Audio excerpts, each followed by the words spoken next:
بزرگ علماء کرام، دانشوران قوم، دوستان عزیز اور دیگر ساتھیوں، یہ مناسب نہیں ہے کہ میں اتنے علماء کرام کی موجودگی میں آپ کے سامنے لب کو شائی کروں، اور اتفاق سے دیر سے حاضر ہونے کی سزا مل رہی ہے تو میں آپ کے سامنے اس وقت کھڑا تو ہوں. اس پرمقصد موقع پر جب کہ ہم لوگ جمع ہوئے ہیں مرحوم شہید باقر صدر کی شہادت کو یاد کریں.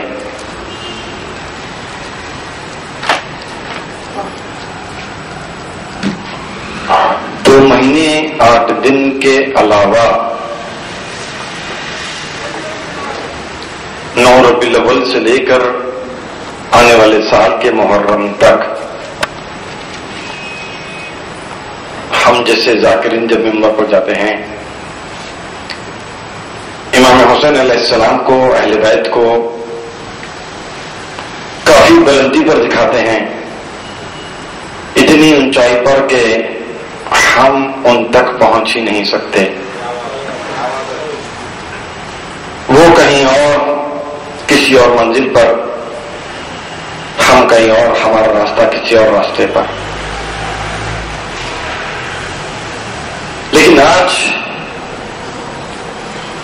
جب باقر صدر کے عنوان سے جمع ہوئے ہیں،